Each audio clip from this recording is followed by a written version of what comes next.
Hello price Lord. இப்போ நம்ம என்ன பார்க்குறோன்னா, தேவனுடைய வார்த்தையை என்ன சொல்லுதுன்னா, நம்மளுடைய சூழ்நிலையை தேவனுடைய வார்த்தையை கொண்டு மாற்ற முடியுமா? என்ன சூழ்நிலைன்னா, எது வேணா இருக்கலாம். வியாதியாக இருக்கலாம், தரித்திரமாக இருக்கலாம், கடனாக இருக்கலாம், குழந்தை இல்லாமல் இருக்கலாம், விதவையாக இருக்கலாம், எது வேணா திருமணம் நடக்காமல் இருக்கலாம், குழந்தை செல்வம் எதுவாக இருப்பினும் நம்மளுடைய சூழ்நிலைகள் எதுவாக இருப்பினும் நம்ம தேவனுடைய வார்த்தையை கொண்டு நம்ம மாற்ற முடியும். நம்ம தலையெழுத்தெல்லாம் அதெல்லாம் கிடையாது. விசுவாசிக்கிறவனுக்கு எல்லாம் ஆகும். நீ விசுவாசித்தால் தேவனுடைய மகிமையை காண்பாய். விசுவாசமே உலகத்தை ஜெயிக்கிற ஜெயம். விசுவாசம் இல்லாமல் தேவனிடத்தில் பிரியமாக இருப்பது கூடாத காரியம். யூத கலாச்சாரத்தில் யூதர்களில் பார்த்தீங்கன்னா 2 பேர் 100க்கு அதிபதி ஒருத்தங்க இருந்தாங்க. அப்புறம் கானானிய ஸ்திரீ. இவங்க தேவனை அறியாத புறஜாதிகள்.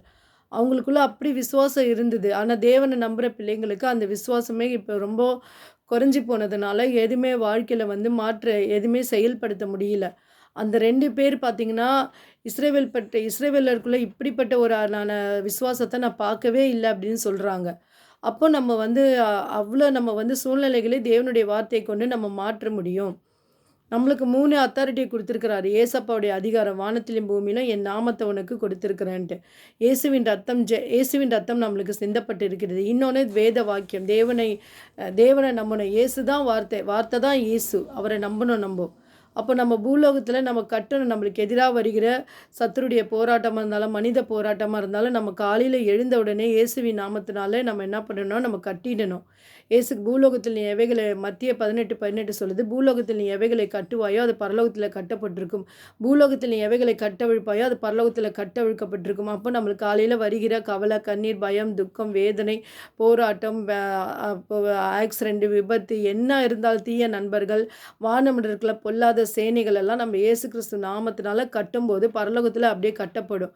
கட்டவிழ்க்கப்பட வேண்டியதெல்லாம் எதுனா சமாதானம், சந்தோஷம், சுகம், ஆரோக்கியம், உயர்வு, தனம், எல்லாம் குழந்தை செல்வம், நிம்மதி, ஜாய்னஸ், சந்தோஷம், ரட்சிப்பு, தீர்காயுசு, பூரணாயுசு, இவைகள்லாம் வெயிட் லாஸ்.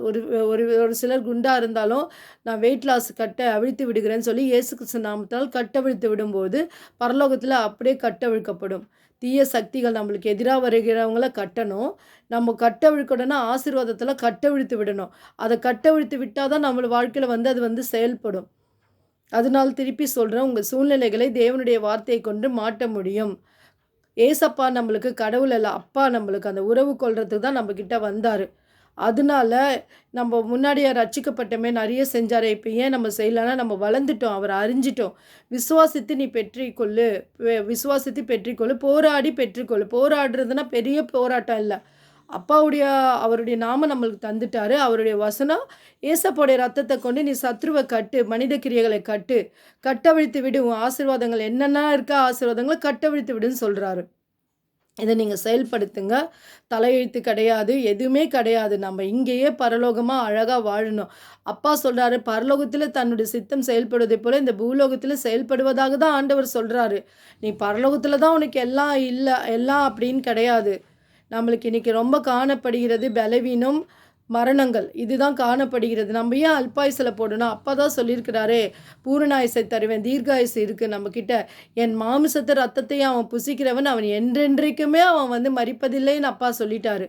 அதுக்கு மேலே என்ன இருக்குது? அந்த வார்த்தையை வச்சு பேசுங்க. காண்டாமிரத்துக்கு ஒத்த பலன், மான்கால்களை ஆக்கிறவன் கழுகுக்கு சமானமாக என் வயது திரும்ப வாழ வயது போலாகும் சொல்கிறாரு. இப்போ நான் சொல்கிறேன்னா அது எனக்கும் உங்களுக்கும் தான். எனக்கும் நான் போதிக்கிறேன், உங்களுக்கும் நான் அதை சொல்கிறேன். நான் இதை செயல்படுத்துகிறேன். அதுக்காக ஒரு நாளில் இப்போ நம்ம ஜெபிச்சுட்டு ஒரு நாள் முடிஞ்சிச்சு அப்படின்னு சொல்லி விடக்கூடாது. நம்மளுக்கு நடக்கிற வரைக்கும் சொல்லிக்கிட்டே இருக்கணும். ஒரு சிலருக்கு அப்போவே நடக்கலாம், உடனடியாக நடக்கலாம், அடுத்த நாள் நடக்கலாம், இல்லை ஒரு வாரம் நடக்கலாம். நீங்கள் அந்த நம்மளுக்கு பலவீனம் பிரச்சனை தீர்ற வரைக்கும் நம்ம சொல்லிக்கிட்டே தான் இருக்கணும், அறிக்கை செய்யணும். கடுகளவு விசுவாசம் இருந்தாலும் இந்த மலையை பார்த்து பேசினா சமுத்திரத்தில் தள்ளுண்டு போய் விழும்னா அது அப்படியே தான் விழும். நம்ம என்ன சொல்கிறோமோ சந்தேகப்படாமல் அவன் சொல்கிற வார்த்தை நம்ம ஏசப்பா நம்பணும், அவர் வார்த்தையை நம்பணும். இதுதான் ஒரே ஒரு சின்ன கான்செப்ட். அவள் தான். சூழ்நிலையை நீ பார்க்காத. உலகத்தார் இருக்க சொல்லலை சூழ்நிலை, டாக்டர் சொல்கிற சூழ்நிலை எதுவுமே பார்க்காதீங்க. ஆண்டவரை பாருங்கள், அவரை நோக்கி பாருங்கள், அவர் வார்த்தையை நம்புங்க. ஏசப்பாவுடைய நாமம் நம்மளுக்கு கொடுக்கப்பட்டிருக்கிறது, நம்மளுக்கு அவருடைய ரத்தம் கொடுக்கப்பட்டிருக்கு. அதை வச்சு நீங்கள் பேசி போராடி நீங்கள் ஜெயம் கொள்ள முடியும். காட்டுறேங்க. சீஷர்கள் ஏசப்பா கிட்ட வாழும்போது என்ன செஞ்சாங்க? அவங்க அவிசுவாசப்பட்டதுனால தான் அவங்கள அது கடிந்து கொண்டாங்க. அப்படியும் அவர் விட்டுடல. எழுந்து காற்றையும் கடலையும் அதட்டினார். இயற்கை சூழ்நிலை ஆனாலும் சரி, உன் வாழ்க்கையில நடக்கிற பிரச்சனை, போராட்டம், வேலை ஸ்தலத்தில, எந்த இடத்துல உலகத்தில வீழ்ந்து போன உலகத்தில கொஞ்சம் நம்மளுக்கு போராட்டம், பிரச்சனைகள் உண்டு. பொல்லாத மனிதர்களோட நம்மளுக்கு பிரச்சனைகள் உண்டு.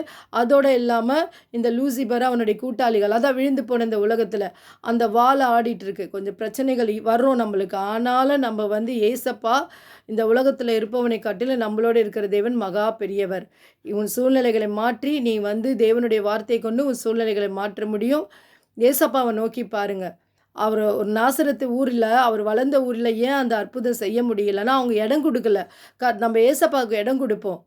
நம்மளே வந்து அவருக்கே ஒரு ஆலோசனை குடுக்கக்கூடாது. நான் இத லோன் வாங்கிட்டோமா, கடன் வாங்கிட்டோமா அப்படின்னு சொல்லி நம்மளே நம்ம முயற்சி பண்ணக்கூடாது. அப்பாவுக்கு இடம் குடுங்க. நம்மளுக்கு தெரிஞ்சது ஒரு வழி தான். ஆனா அவருக்கு 1000 வழி உண்டு அப்பாவுக்கு. அவர நோக்கி பாருங்க. அவர நோக்கி பார்த்து அமர்ந்திருங்க.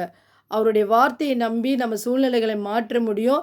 நம்மளுக்கு நீங்க அந்த பலவான் ஆவிகளை, தீய சக்திகளுடைய பலவான் நம்மளை எதிர்த்து வருகிற கவலை, கண்ணீர், மன அழுத்தம் இதையெல்லாம் நீங்க கட்டுங்க. ஆசீர்வாதத்தின் கட்டுகளை அவிழ்த்து விடுங்க. கண்டிப்பா உங்க சூழ்நிலைகளை தேவனுடைய வார்த்தையை கொண்டு நீங்க மாற்ற முடியும். Praise the Lord. நெக்ஸ்ட் வீடியோல நம்ம பார்க்கலாம்.